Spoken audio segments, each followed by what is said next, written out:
Welcome to Think Big with Dan and Qasim. Join hosts Dan Melnick and Qasim Masood as they explore big ideas, limitless possibilities, and engage with visionaries, entrepreneurs, and thought leaders who dare to dream big, get inspired, motivated, and find practical tips for personal growth.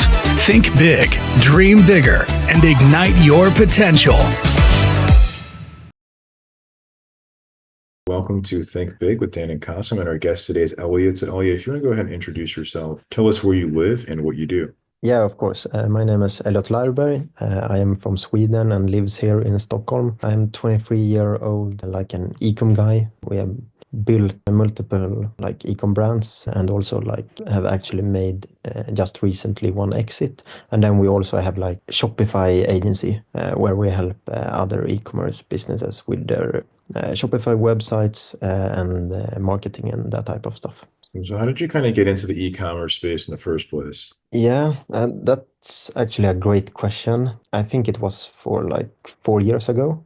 So I started with a dropshipping thing, and then I meet my partner in like a Facebook group, and then we started to build like e-com stores together. And from that, we have learned like all the skills and built a team with this. For sure. So obviously, like in e-commerce, there's a lot of niches and possibilities of different brands, and so that you exited. So when you sold your brand, is it more of like if you can talk just more about that, like, that vertical kind of where you were selling into, was it here in the States or in the EU? What did that kind of look like?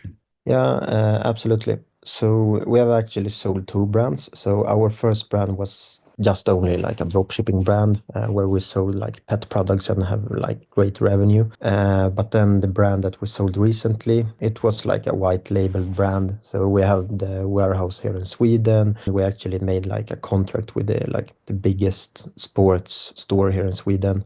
So they started to sell our products, and with that contract, it was like giving the company a great valuation, and then we sold it. But for now, we are running like. We still have like one e-com brand that we're running on full time, and that brand it names Cutie World. So we are like resellers of all the biggest like Korean skincare brands, and soon we are going to launch our own brand also. So do you sell them mostly throughout Europe or here in the US? What does that look like for you? From the brand that we exited, we only sold products here in Sweden, but with the pet brand before we sold in like 5-6 countries. It was here in Northern, and then I think it was in Netherlands and Deutschland. But the Cutie brand we are actually selling globally. Not in the US yet, but we are coming there soon, hopefully. So in terms of selling in Europe, I know sometimes it can be challenging. There's sort of like the stigma around it because you have different regulations in different countries, different languages. So how do you kind of like overcome those obstacles? Yeah, so I think the first thing to have in place would be like a great setup. So you have like all the back end stuff in place, like where you have your warehouse located. If you have like a centralized warehouse, maybe in China or in Asia, or if you use like a local warehouse. We actually have both at the moment for our Cutie brand, and that works pretty great. But I think that is the first thing. And then I think it's important to test as much as you can. And then as soon as you get like great data from where you can scale and not scale, then you can start to think of this like regulations and these problems. Because I mean, it's not worth to spend time on it before you even can like sell to these countries. So yeah, Right. That is my tips. So in terms of like scaling it, have you use like certain platforms? You're mostly focused on Meta ads or TikTok, Amazon? What does that channel strategy kind of look like for you? Yeah, we have pretty much always the same like strategy. So we own the platform by ourselves, or we use Shopify with our website, and then we start with both like Meta, TikTok, and Google Ads and split test. But then now in the recently months with the Cutie brand, we are actually also doing like live streams and have like physical events to meet customers and that type of stuff. Here it's also like the same thing. I think if you have like a great backend system in place with your website, like you have like great email marketing and email flows and a great setup for that. And also like the organic channels, of course. It makes it just easier with the paid ads also. So when you're talking about live stream, are you doing it typically on like TikTok live or Instagram? Like what do those lives look like for you? Yeah, exactly. So at the moment, we're doing only on TikTok. Awesome. Yeah, I mean, I think that lives are something that's underutilized around the world. Like obviously, like in China, Asia, it's a big thing, but I think, like especially here in the US, it's not something that's done as often. So, I mean, how is it for you in Europe, you know, in Sweden? Like, are you able to like sort of attract a good audience on those lives, or what does that look like? Yeah, so we have actually tried different things with the lives. So first, it was just to like building a great community to talk with the customers. But then we also have had like a strategy with like some influencers. So we paid influencers to have like live streams with them. And in the live stream, we are like helping the influencer with their skin type and like recommends products for their skin type that we are actually selling on our website. And then we also tried like spin the wheel stuff. So we have like a spin the wheel, and then every person that purchase an order from the lives will get like a free gift from the spin a wheel, and that actually converts really great. Yeah, for sure. I think when you're giving away things and gifts, it's always people are always like, you know, interested in finding ways to win products. So in terms of like your agency, right? Because you said that you're also running an agency, helping out other brands. What do you kind of help them with? Is it kind of like this whole end to end from setup to their ads and everything, or there are certain things you guys kind of focus more on? Yeah, so from the beginning, we was just like standard media agency. So we did like a little bit of everything.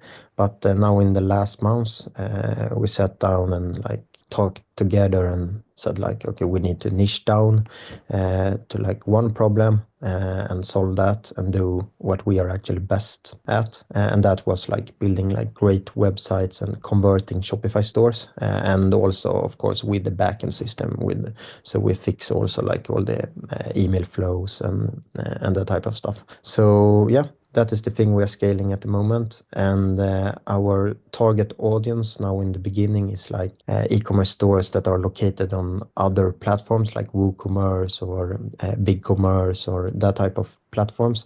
And then we remove them to Shopify, build their infrastructure on Shopify, set up the backend system, and of course make like a great design for the website and a high converting website. So in terms of, you know, just from your perspective, for people who don't know, what is the difference between someone who's on Shopify versus WooCommerce or BigCommerce? Like why is Shopify a better platform? Yeah, a great question, because I don't think all the people know this, but there is also like many people that are on the other different platforms. They know that they want to go move over to Shopify, but they maybe don't have the competence. They don't know who they should go to and that type of stuff. But the main thing with Shopify is it's like the ecosystem. It's first of all, it's really simple, like simply to use.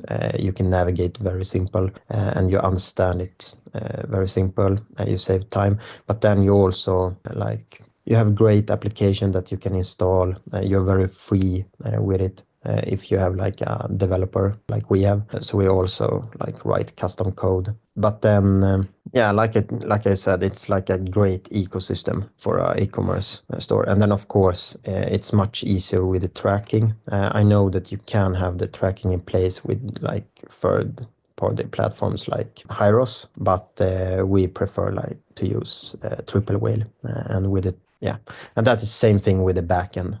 It's really simple to use Klaviyo through Shopify. So it's like a great ecosystem in all, and it's pretty cheap also. Yeah, of For course. Yeah. Yeah. Shopify is very affordable. It's super dynamic. Data tracking is great. I mean, yeah, there's a lot of reasons. And I think, yeah, like I agree. I think that most D2C brands like know Shopify is superior, but I think that there's still sort of like a misconception, right? Where it's like some people think they're like, oh, Shopify is expensive and it doesn't make sense and the apps can cost all this money. And yeah, I mean, I think that there definitely are, you know, founders and merchants who I talk to who don't feel that way or they're not sure. So I think it is good that you're kind of, you know, able to address it and explain to people about the benefits of Shopify. Yeah. So in terms of like your goals, right? I mean, obviously we're just, wrapping up Q1 here of 2025. So what are some of your biggest goals and objectives for the rest of this year? Yeah. So this year, we are actually focused to scale the agency. We have actually like doubled the agency now in the last month. So we have like a great momentum there, and we are moving forward every day. But with the QD brand, I will fly down to Korea now in like 2, 3, 4 weeks, and we are planned to have like one warehouse more centralized. So we are going to have a much better setup with one warehouse in Korea, so we can purchase, faster from the brands. We can have like a bigger assortment. We can offer better prices to the customers, and then we can scale globally faster with a much better setup. So my first focus is to build a better setup with Qt and then scale from there. For sure. So in terms of Qt, right? Like, are you essentially right now, so do you have a warehouse in Europe as well, or is it just like one hub out of Korea that's shipping internationally? Yeah, so at the moment we have one warehouse in China and one warehouse in Sweden, but Okay. we are planned to move everything to Korea and have like one centralized warehouse. So you're going to get rid of the Swedish warehouse as well. Yeah, exactly. Are you selling it in Asia, or is it really just like a European focused brand like at the moment? Yeah, so that is actually a funny question because we have just got all the like the payment methods in Asia, and it was like really hard to get. We have had like contact with some guys, like a consulting firm or stuff like that for like 6, 7 months now, and now we have got everything in place. And the thing was, when we started the brand, it was like for 6, 7 months ago.